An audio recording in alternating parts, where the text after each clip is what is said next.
Hello and welcome to Psych Boost. This is the first video of the Psychopathology series, and in this video we'll be defining abnormality. There are 4 definitions of abnormality for us to cover: failure to function, deviation from ideal mental health, deviation from social norms, and statistical infrequency.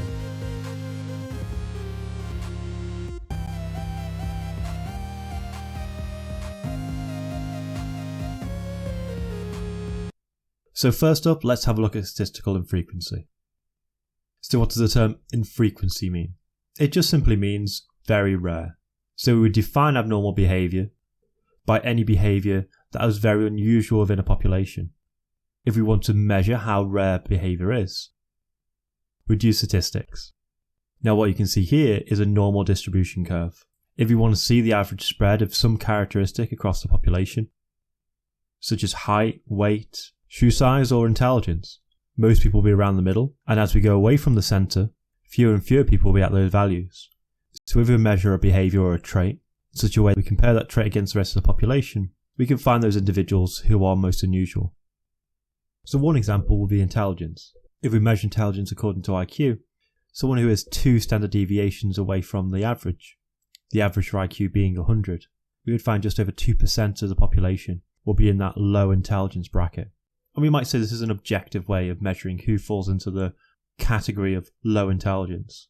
So some ways we might evaluate statistical infrequency is that not all statistically infrequent traits are negative, because this definition also includes those people of the higher end of intelligence. This is just as statistically rare, but a trait that of course is highly desirable. We might say that those people who fall into the bottom end of the curve have been objectively measured to have low IQ. But the place where we put this marker, the place where we say low intelligence starts and ends, is a subjective decision. It could be that someone with just 1 IQ point higher than where this cutoff is denied treatment. Making the decision about where to split low and normal IQ has real world implications on those people it affects. And another criticism of statistical infrequency is that some psychopathologies are really quite common, such as depression and anxiety. In a survey by the NHS, about 1 in 6 adults, so 17% of those people surveyed, met the criteria for a common mental health disorder. So this definition of statistical infrequency doesn't really match with the high incidence of mental health disorders in society. So we've just had one definition, which compares an individual against the wider population.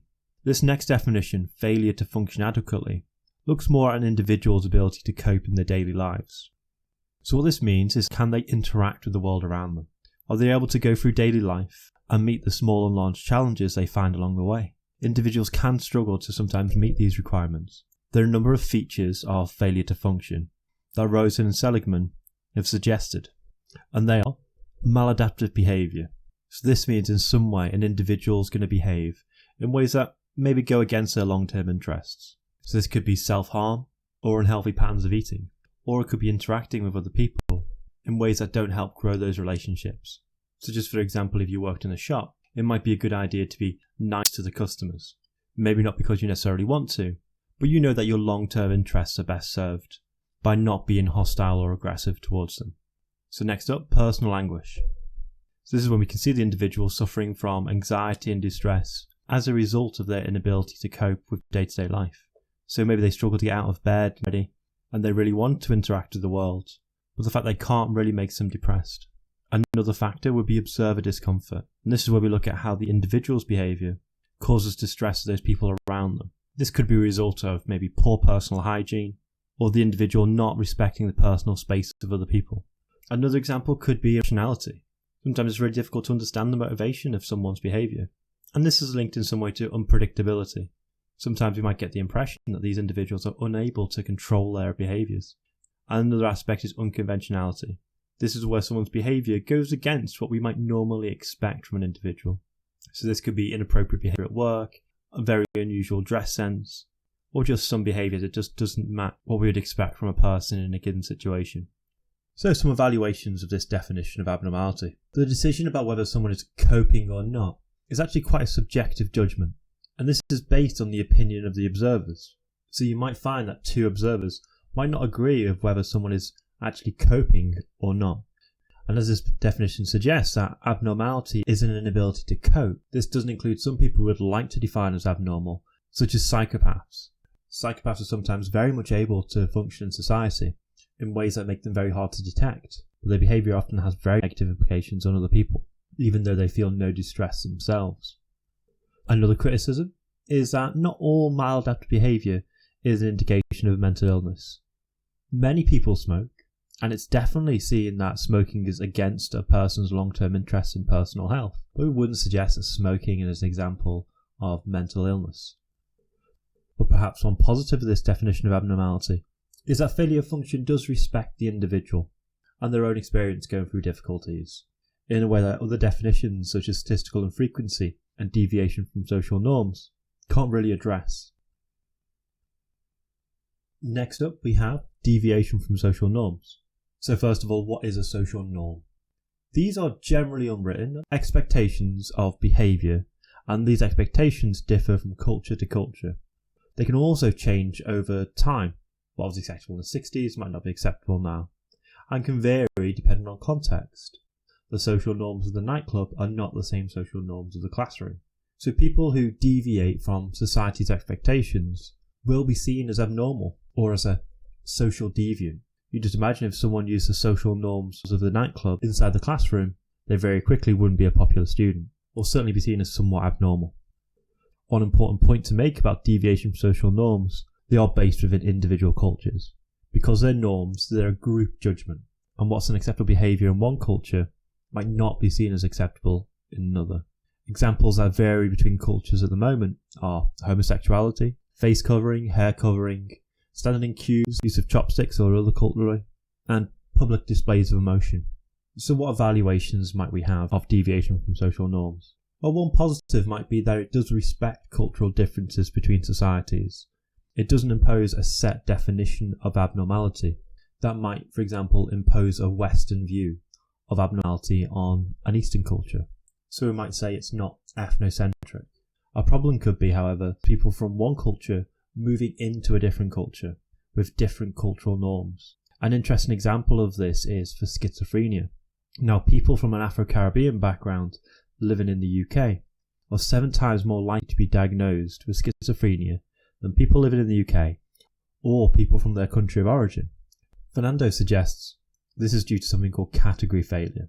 A Western definition of mental illness has been placed on these individuals for not acting according to Western cultural norms. For people from these cultures, having a religious experience including hallucinations and conversations with, say, angels is actually a more normal part of Afro-Caribbean heritage. So if a patient displayed these features in the West Indies, a doctor wouldn't rush to a diagnosis of schizophrenia, whereas in the UK they're much more likely to.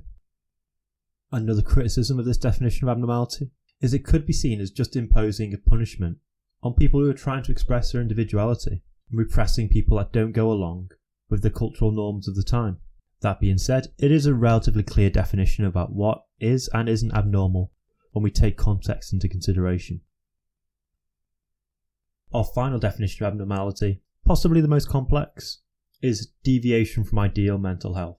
So Marie Joda comes at this from a humanist perspective.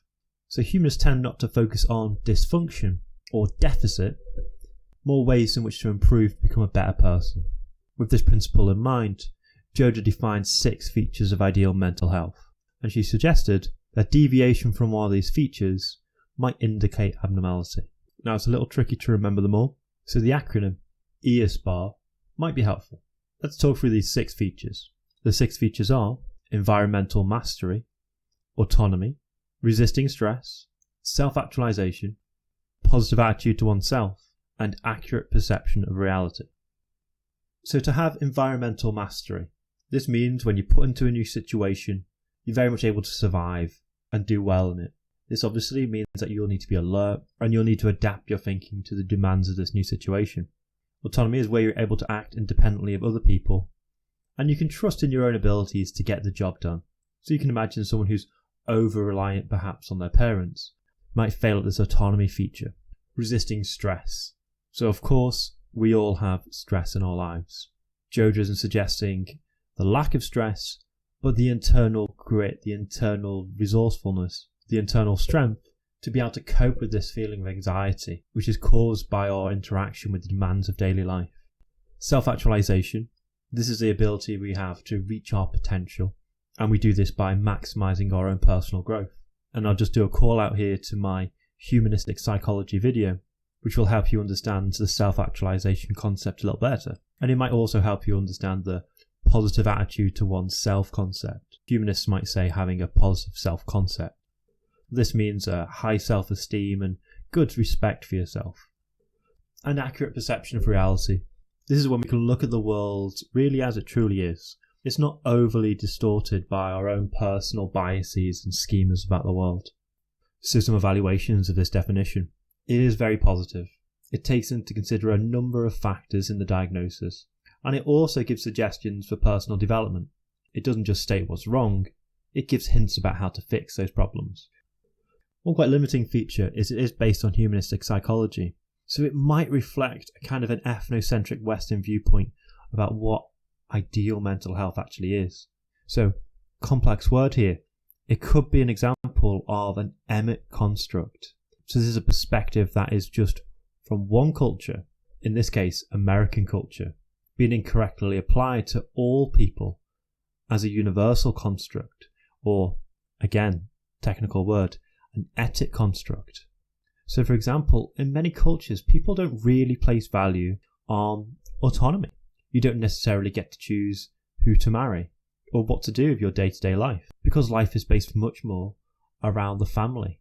You wouldn't get the same personal freedom that's often found in Western cultures.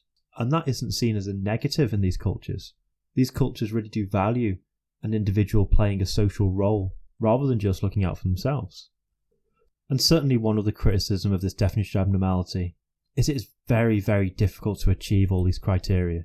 Most, if not all, people will be judged as failing to achieve ideal mental health by at least one of these categories at some points, and therefore everyone will be defined as abnormal. So I hope you enjoyed this Psych Boost video. Please, if you haven't already, click subscribe, and if you enjoyed this video, give me a like. If you have any questions at all, pop them in the comment box and I'll try and get back to you. If you'd like the free resources that come with this course, I put the posters and some other things into this Dropbox link. Until the next video.